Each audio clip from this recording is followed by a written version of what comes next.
Mesdames, Messieurs, bonsoir et merci d'être au cœur du mystère. Savez-vous que vous pouvez être le héros de votre vie? Pour y parvenir, vous devez passer par des étapes. Vous devez renoncer à des attitudes, à des comportements qui vous retiennent dans des mondes inférieurs. Ce soir, avec notre invité, nous verrons comment franchir ces étapes. Dans un instant, parole aux spécialistes.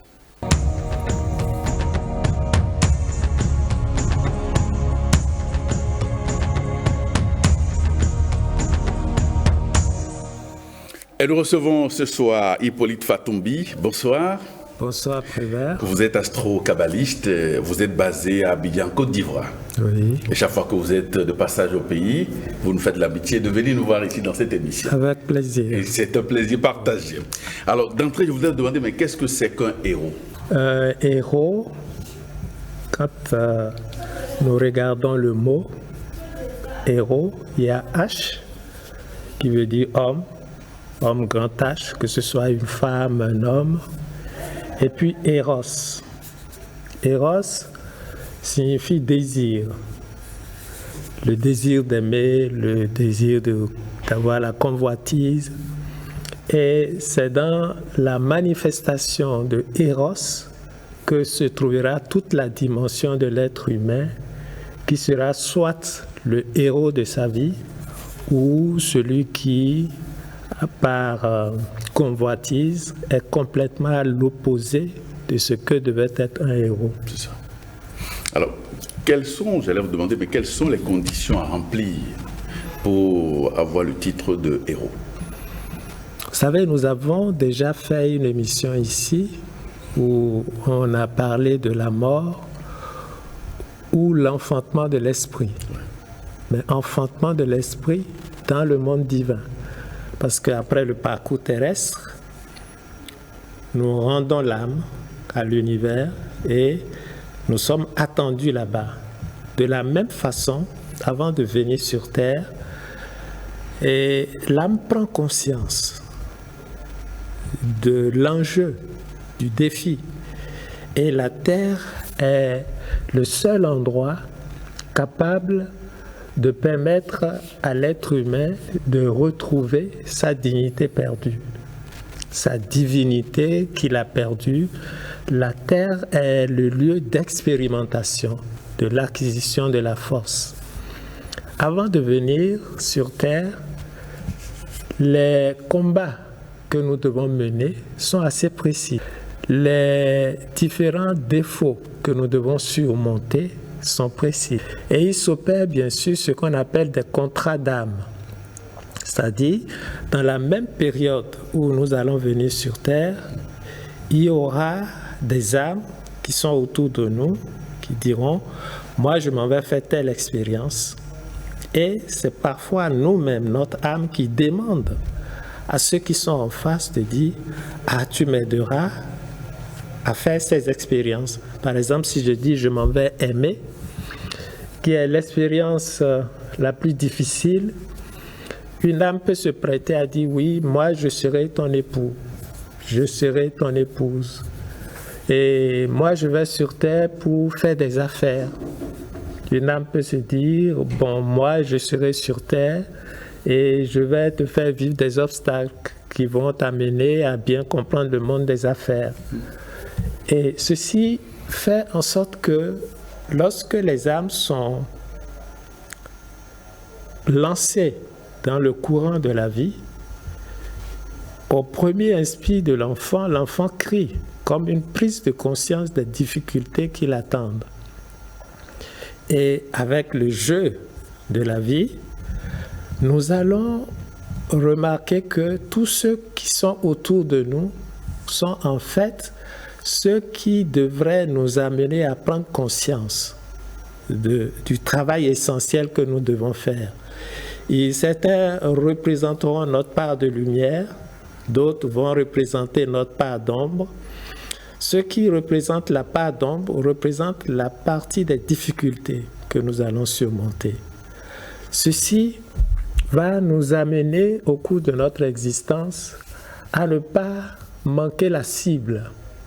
Parce que lorsque quelqu'un se prête au jeu de la vie. La vie, c'est comme un théâtre où tous ceux que nous voyons jouent un rôle dans notre vie. Et très souvent, c'est nous-mêmes qui leur avons confié ces rôles. Donc, heureux ceux qui comprennent que la vie n'est qu'un jeu.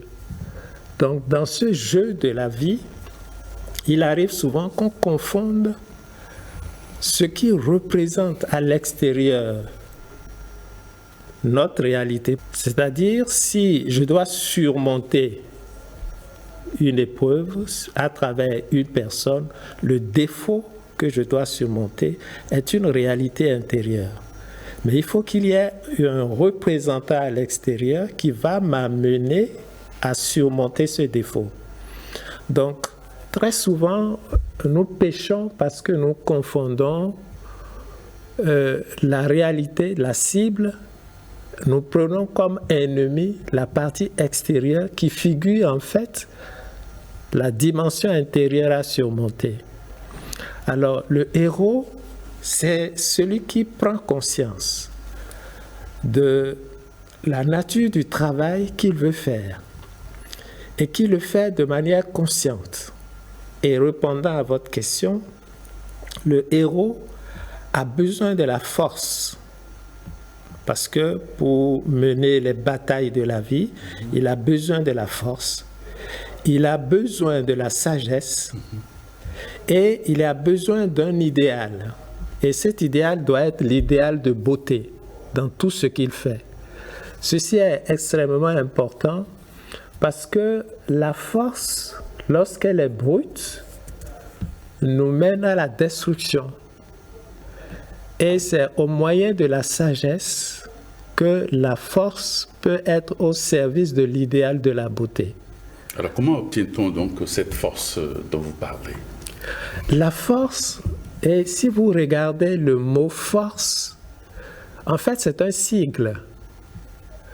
Dans le mot force, vous avez F qui représente le feu, O qui représente l'eau, oui. E-A-U, R qui représente l'air, A-I-R, et T qui représente la terre. Donc, vous voyez que c'est un sigle qui parle à celui qui, à travers ses différentes vies, a su maîtriser son feu intérieur. Et le feu, c'est quoi? C'est la volonté, la force de décider. L'eau, c'est quoi? Ce sont nos émotions. L'air, c'est la raison. Et la terre, c'est les actions. Donc, elle dit fort quelqu'un qui, au fil de ces différentes réincarnations, a maîtrisé sa volonté et cette volonté est devenue une volonté constructive au service du bien. Les émotions doivent quitter le stade de la passion à l'amour.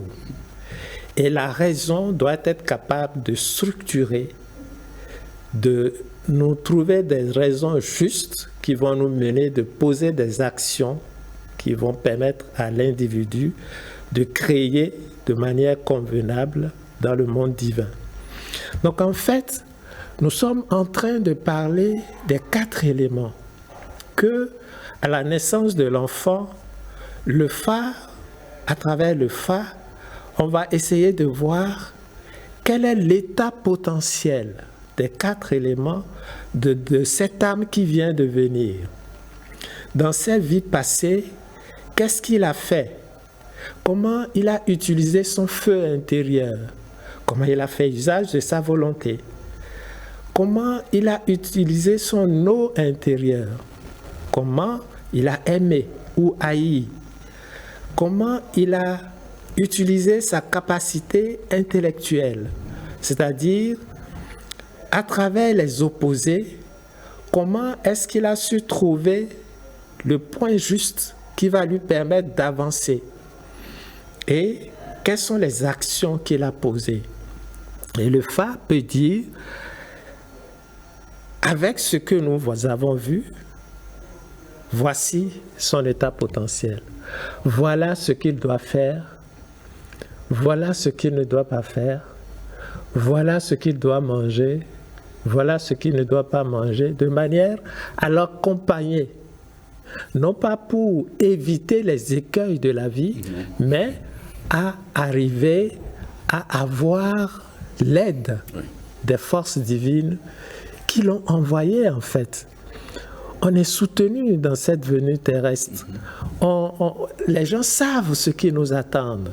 Ils savent que c'est une âme qui a décidé de venir sur terre pour avancer, pour éliminer une part de ses ombres et devenir encore plus proche de Dieu. Donc ils savent très bien que ce n'est pas facile. Mais M. Fatombi, comment expliquer le fait qu'à la naissance, dès qu'on entre en incarnation, comment expliquer le phénomène de l'oubli? Pourquoi est-ce que l'âme oublie tout ce développement que vous venez de faire, disons des engagements, les contrats que l'âme a signés? Pourquoi est-ce que subitement on oublie tout ça? C'est une grâce divine. L'oubli est une grâce. Imagine-toi que dans une de tes réincarnations passées, tu étais un roi tout-puissant, à qui tout le monde fait l'allégeance, et tu te retrouves dans cette vie et pas besoin de nécessité, tu deviens un boy. C'est inacceptable.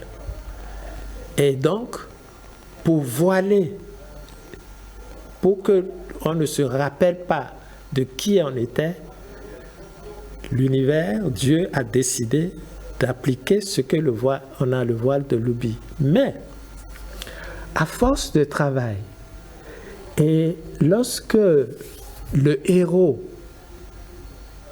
je l'appelle maintenant héros, parce qu'il a pris conscience qu'il est là pour se battre, et il n'a pas intérêt à manquer sa cible, parce que manquer sa cible, ça veut dire pécher.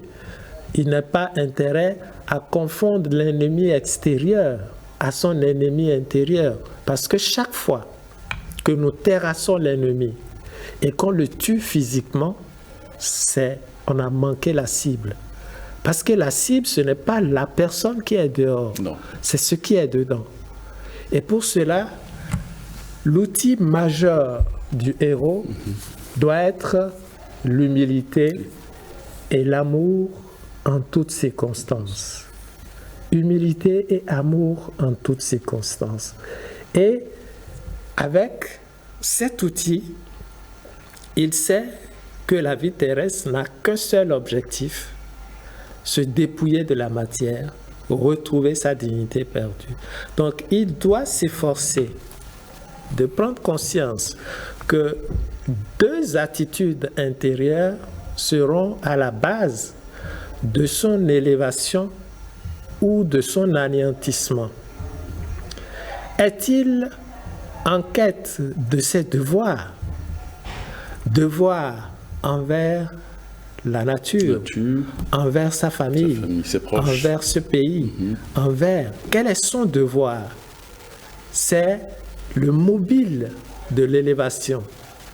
Ou est-il en quête de ses droits? S'il est en quête de ses droits, il avance vers les forces de cristallisation qui ne l'élèvent pas.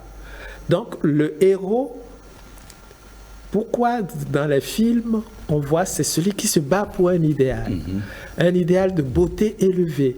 N'oublions pas que les armes dont il a besoin, c'est la force. Et nous avons vu ce que veut dire la force. Tout à l'heure.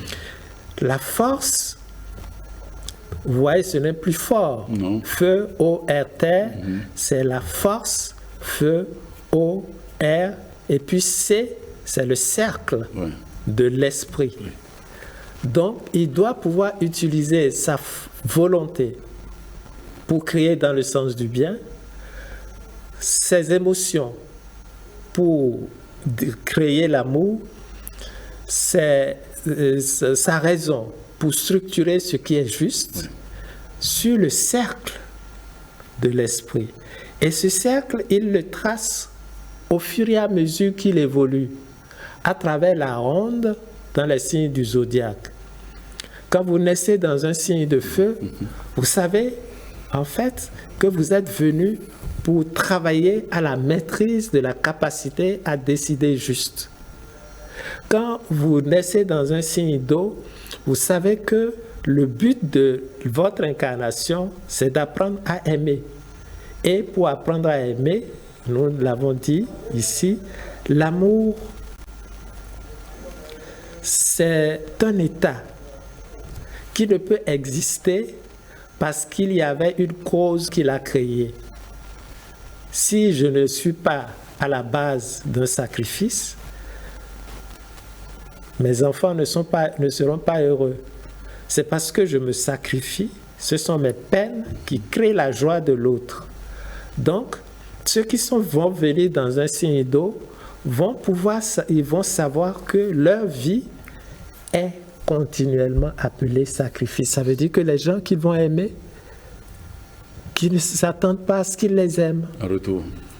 Et il n'y a aucune dignité à aimer ceux qui nous aiment. Donc, ils sont venus pour faire le travail d'amour. Ouais. Et ils doivent en prendre conscience. Les gens qui sont nés dans le signe d'air, ils sont venus pour apprendre à décider, à voir la thèse, l'antithèse, et apprendre à faire la synthèse, de telle sorte que la synthèse leur permette d'avancer et non de reculer. Ceci est extrêmement important. Donc ceux qui sont nés dans le signe de terre, ils sont venus pour se battre pour que leur action dignifie l'homme, qu'il pose des actions justes. Et à partir de là, on a une prise de conscience qui fait que on cultive ce qu'on appelle la sagesse. N'oublions pas que les armes dont tu auras besoin, sa force, sa sagesse et son idéal de la beauté. Alors, si on doit s'en tenir à votre développement, on pourrait se demander, mais est-ce que l'être humain, est-ce que tout est déjà prévu à l'avance ou bien c'est toujours sous forme de potentialité? Vous savez, lorsque nous sommes sur un plateau de théâtre, ouais, ce que chacun doit dire est déjà prévu. Ouais. Le scénario est déjà calé. Ouais. Mais il y a toujours des imprévus. Absolument. C'est exactement la même chose. Le jeu de la vie est tel que lorsque le moment arrive, qu'une expérience doit être surmontée, vous aurez face à vous la personne qui sera prête à vous amener à prendre conscience de l'épreuve à surmonter. Il n'y a jamais de hasard. Les opposés, les ennemis, les adversaires, ce sont ceux qui sont là pour nous aider à évoluer. Avancer. Ça, c'est extrêmement important. Il ne faut pas manquer la cible en anéantissant son adversaire. Son adversaire, qui n'est que la cristallisation d'une réalité intérieure que vous pouvez trouver à travers votre mère, à travers votre père. Si, par exemple, dans le contrat d'âme, quelqu'un devait être votre mère et vous avez pris la décision de venir sur terre pour vous dépouiller de la matière. Oui. Et votre mère peut dire, bon, moi, je t'aiderai à le faire. Je t'aiderai à te dépouiller de la matière. C'est-à-dire à prendre conscience que l'essentiel de la vie n'est pas ce qui est matériel. Il y a beaucoup plus que ça.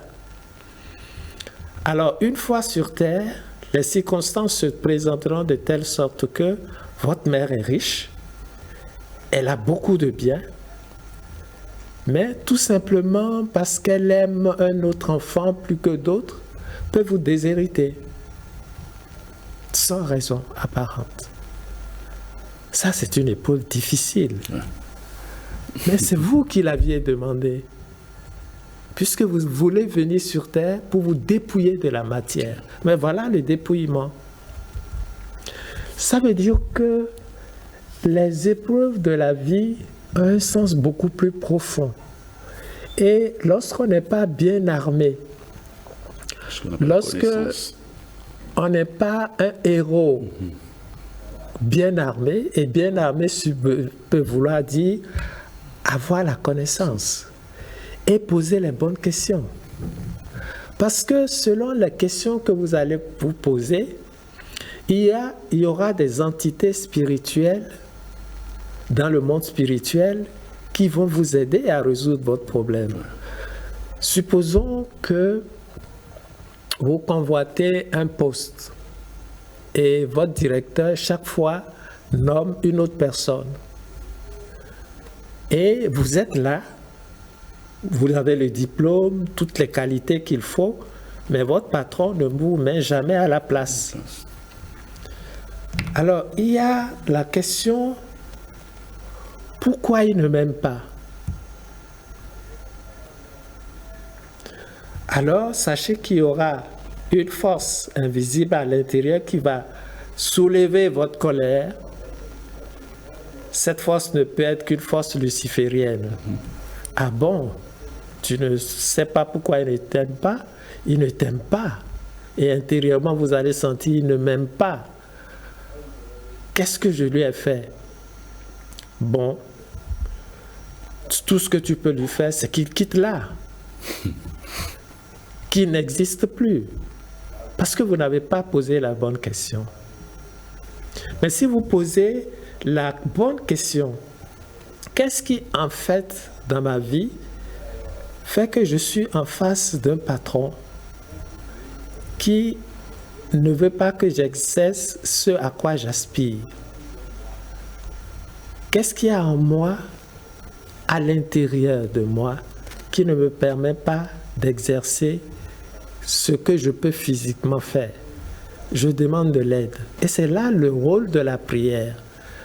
Au lieu de voir celui qui est devant comme l'adversaire, cela peut vouloir dire tout simplement un changement d'attitude, une remise en cause de soi-même. Et peut-être que vous ne savez pas vous exprimer correctement. Peut-être faudra-t-il à ce que vous rentriez en vous. Qu'est-ce que je n'assume pas chez moi? Qu'est-ce que j'ai violé? Et à force de toutes ces questions, une voix plus lumineuse à l'intérieur va vous inspirer.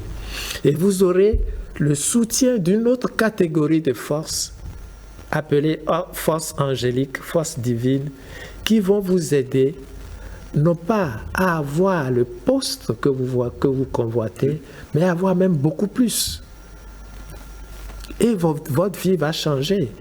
Et c'est extrêmement important de ne pas manquer la cible. Parce que toute épreuve vécue à l'extérieur n'est que la cristallisation d'une part de nos ombres et des choses pour lesquelles nous sommes en fait venus sur Terre. Le but de l'existence terrestre n'a d'autre raison que de grandir en sagesse, que de s'élever vers plus de lumière. Oui. Alors, quelles conditions doit-on remplir pour avoir la sagesse? Pour avoir la sagesse, d'abord, il faut commencer par avoir une force brute. Oui. Ça veut dire qu'au début, vous utilisez mal votre volonté feu, qui vous permet d'avoir la force de décision. Vous utilisez, comme vous le voulez, votre sentiment haut pour aimer et avoir la convoitise. C'est-à-dire, avoir la convoitise, c'est aimer ce que les autres aiment, ce qui ne vous appartient pas. Oui. Et l'utilisation de la raison et des actions. Au début, tout est chaotique. Et c'est le temps qui forge la sagesse. Mais il faut que, pour avoir la sagesse, il faut que nous ayons cet idéal de créer conformément à un esprit d'exercice de ses devoirs. Et c'est là que l'univers nous aide rapidement. Les épreuves qui devaient durer 10 ans, vous pouvez les vivre en 1 mois. Lorsque la conscience est éclairée, lorsque la sagesse nous habite Et savoir que la durée de l'épreuve dépend de nous. Ça ne dépend pas de Dieu. Une épreuve peut durer toute une vie, alors que vous auriez pu résoudre le problème en une semaine. Pourquoi c'est comme cela? Est-ce que on a manqué de ressources, j'allais dire spirituelles, de connaissances, pour peut-être amoindrir le choc? Tout dépend souvent de l'idéal qu'on se fait de la vie. Il est important de changer notre vision face à la vie. Nous ne sommes pas venus sur terre pour être heureux. Non. Nous sommes venus pour mener une bataille. Une seule et plusieurs batailles dans une guerre finale. Et il n'y a l'aboutissement de la guerre, c'est la reconquête de notre dignité perdue. Mais pour aller vers la finalité, il est clair que nous devons mener plusieurs batailles à travers plusieurs vies. Et heureusement que Dieu nous voile ce qu'on avait fait. Si tu sais par exemple que ton épouse actuelle a été cette personne-là qui s'est opposée à tout ce que tu voulais faire dans une vie antérieure. Dans une vie intérieure. Et que, arrivée maintenant, elle est là, elle transplante. Parce que tu le lui as demandé lorsque vous étiez là-bas. Maintenant, je veux que cette guerre se place sur un autre terrain. Et tu es plus proche. Il faut qu'on commence à regarder ceux qui sont autour de nous d'une autre manière. Ce sont des alliés. Vous voyez ce qu'on appelle la famille. C'est le moule dans lequel l'âme évolue rapidement. Et il n'y a pas d'autres personnes pour vous faire évoluer plus rapidement que votre épouse, que votre mari et que vos enfants. Vous ne pouvez pas aimer le monde si vous n'aimez pas votre cellule familiale. Vous ne pouvez pas vous extérioriser, conquérir l'univers si la cellule la plus petite n'est pas maîtrisée. Ensuite, il y a la grande famille. Nous devons exercer les devoirs qui sont les nôtres. Devoirs et non droits. Toujours le devoir. Il y a ensuite, au niveau social, vous ne pouvez pas diriger une société si vous ne pouvez pas maîtriser la famille. Ça, ce sont des étapes. Et il y a 3 étapes dans l'amour. L'éros, le philia, qui est social, et l'agapé, qui est l'amour, le plaisir d'aimer, pour le plaisir d'aimer. Donc, ce sont des étapes. Et l'âme humaine doit franchir ces étapes à travers les différentes rondes, à travers les différentes réincarnations. Et on devient héros lorsqu'on devient un homme qui a envie d'avoir envie d'aimer. Alors, vous avez dit tout à l'heure qu'on n'est pas venu sur la terre pour être heureux. Moi, ça m'a fait un tic dans la tête parce que chaque être humain sur terre aspire au bonheur, à être heureux, à régler, à résoudre toutes ces difficultés, les contrariétés qu'il affronte. Mais quand vous dites que c'est pas pour être heureux, finalement, on est là pour nous battre ou bien pour faire face aux difficultés. Oui, tout dépend de la dimension de heureux. Lorsque j'arrive à faire d'un ennemi un ami, le bonheur peut être immense. Les besoins fugaces, factices parfois, les grosses voitures, les grosses maisons, créent généralement l'illusion à la fin de notre vie. Et si le bonheur auquel nous aspirons est attaché aux éléments transitoires de la vie à la fin de notre vie pénible nous fait comprendre qu'elle n'est rien. Ça veut dire que au milieu de superbes châteaux. Vous pouvez partir en vous rendant compte que la vie n'est rien. Mais si au départ, vous donnez plus de valeur à certaines choses, la vie ne vous mettra plus dans des circonstances de vous prouver qu'elle n'est rien, qu'elle est tout en fait.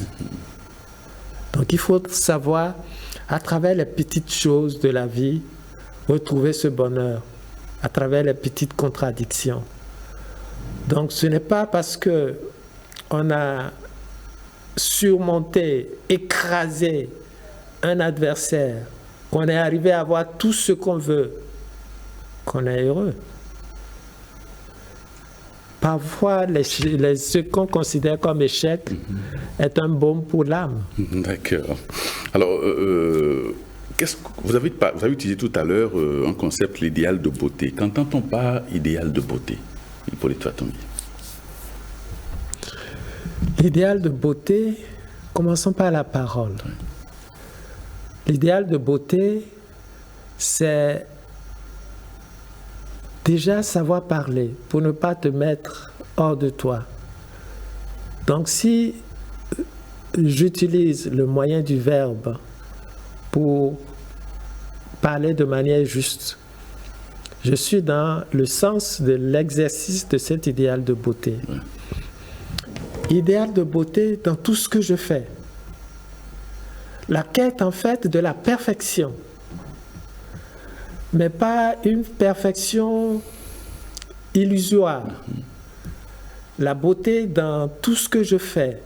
Et l'univers a beaucoup de moyens pour nous amener à cette réalité. Ouais. D'abord, le fait que nous soyons placés dans une famille qui peut nous l'enseigner très tôt. Et si on n'a pas eu la chance d'être dans une famille qui peut nous l'enseigner très tôt, ça peut être des amis, ça peut être même votre épouse ou votre mari qui va vous enseigner l'art de parler. Donc l'idéal de beauté doit être dans tout ce que l'être humain fait. Et c'est ça qui va l'amener à un niveau supérieur. Bien sûr, en faisant usage maintenant de sa force, on comprend très bien ce que veut dire fort. Et la force, je ne parle pas ici de la musculature, non. de ceux qui... Ça fait partie. Et si je fais de la musculature pour protéger les faibles, oui. Mais la force intérieure, une volonté qui m'amène à penser à l'exercice de mon devoir envers ma famille, envers mon pays, envers l'univers, envers même les animaux. Je pense que je suis dans la bonne voie. L'idéal de beauté, ça englobe tout ça. Et on ne peut pas avancer si la force n'est pas au service du bien. Si on n'a pas une sagesse qui puisse nous éclairer pour avoir la sagesse, à un certain moment de notre évolution, nous pouvons avoir des dons spirituels où on peut être en contact des forces qui nous parlent directement. Mais à d'autres moments, si on n'a pas ça, il faut avoir le sens de l'observation et le sens de l'intuition, parce que la nature nous parle toujours à travers les signes, à travers les nombres, à travers les heures jumelles, à travers beaucoup de choses où on peut se rendre compte de ce que l'univers veut de nous dans ce combat de la vie. Parce que la vie, c'est un combat. Et il ne faut pas manquer la cible. Manquer la cible, c'est confondre la personne qui est à l'extérieur à la réalité intérieure. Celui qui est dehors n'est que la figuration d'une imperfection intérieure. Et une prise de conscience de cette réalité fait qu'on est vraiment le héros de sa vie. C'est ça. Alors, sommes-nous venus sur Terre pour mener une guerre ou bien une bataille? Des batailles. Des batailles. Oui, des batailles. Regardez notre rythme de vie. Il y a toujours quelque chose à faire. Et on dit même que quand il n'y a plus rien à faire, c'est que... Rien n'est fait. Non, la personne est prête à partir. Oui. Même si vous avez 90 ans, il y a toujours quelque chose à faire. Ouais. Donc la vie, c'est un combat, disons, mais un combat pour devenir plus divin. Ouais. Et lorsqu'on manque les cibles, au lieu de devenir plus divin, nous régressons. À l'Église catholique, on parle des 7 péchés capitaux. Donc, qui devait être un baromètre qui nous permet de savoir ce qu'il faut faire et ce qu'il ne faut pas faire. Donc, l'idéal de la vie est ce combat. Regardez les joueurs de football sur le terrain. Chacun cherche le ballon. On dribble et ils sont sur le terrain, ils souffrent, mais nous rions, nous les applaudissons.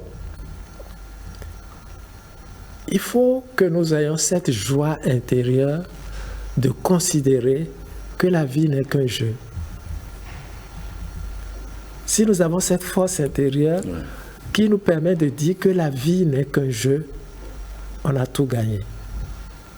Au lieu de la considérer comme nécessairement une bataille où on doit terrasser l'autre, on doit tuer l'autre, Vous vous rendez compte que le pire ennemi, ça s'est passé aux États-Unis dans le monde des affaires, où 2 hommes d'affaires se sont combattus toute leur vie. Il est arrivé un moment où un des 2 a transité, il est parti. Celui qui est là a dit tout simplement que la vie n'a pas de sens, n'a plus de sens. Parce que c'est lui qui faisait de grandir chaque fois. Alors si nous pouvons voir la vie comme ça, si je peux voir mon épouse ou mon mari ou mes enfants qui font que je sens que j'évolue, que je suis devenu plus calme, que je suis devenu plus respectueux, alors j'ai compris que la vie est un jeu et non une bataille. Alors, est-ce que l'on peut gagner cette guerre-là ou est-ce qu'il peut nous arriver de la perdre? La guerre, on la gagnera toujours, mais ça peut durer l'éternité.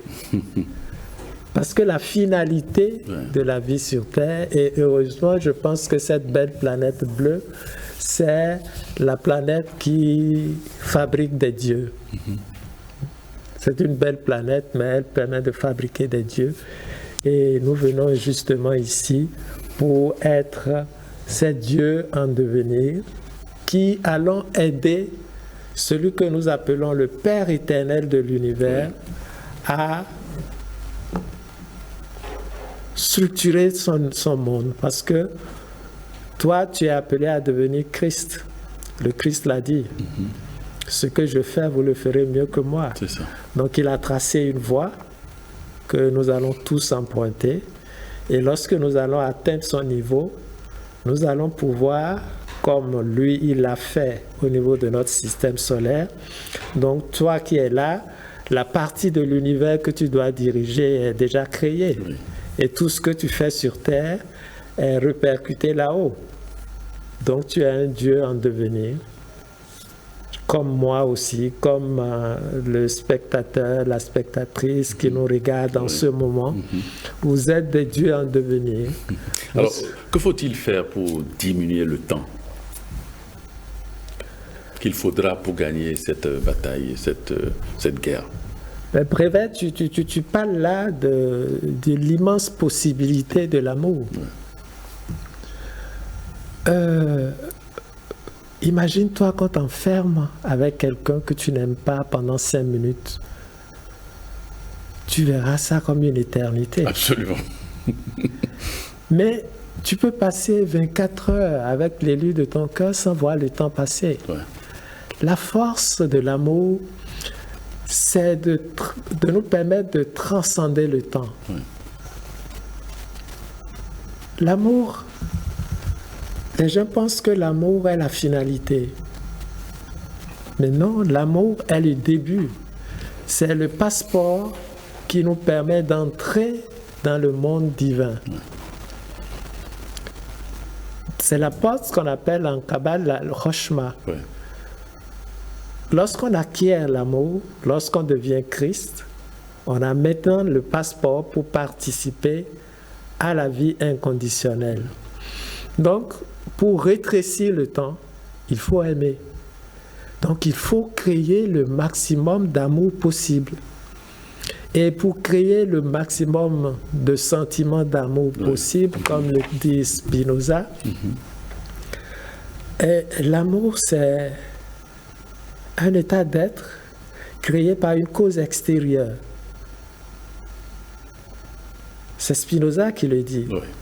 Ce sentiment que j'éprouve est créé par une cause extérieure que nous, on appelle sacrifice. C'est-à-dire, si tu ne me crées pas les conditions d'être là, je ne peux pas être ici. Non. Si tu ne crées pas les conditions par ton travail quotidien, tu vas travailler, tu suis encore des formations pour grandir davantage, que tu mets au bénéfice de tes enfants, ils ne vont pas évoluer.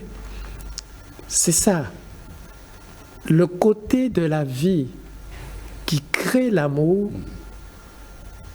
travaille pour réduire le temps. Réduire le temps doit être source d'usure de soi. Tu t'uses. Et user quoi? La matière. Lorsqu'on sera capable de transformer la matière en lumière, nous allons entrer dans ce que j'appelle le rétrécissement du temps. Le temps n'existera plus. Le monde matériel est celui du temps. Et l'amour permet d'entrer dans l'univers sans dimension. C'est ça. Je dirais à nos téléspectateurs et téléspectatrices que tous, nous venons sur Terre pour mener des batailles. Une bataille pour l'ennoblissement de l'âme afin de retrouver notre dignité perdue. Cette bataille doit être cadrée. On doit chercher la connaissance pour ne pas commettre trop d'erreurs. On doit utiliser notre force au service du bien. On doit utiliser la sagesse pour avoir toujours cet idéal de beauté. En toutes circonstances,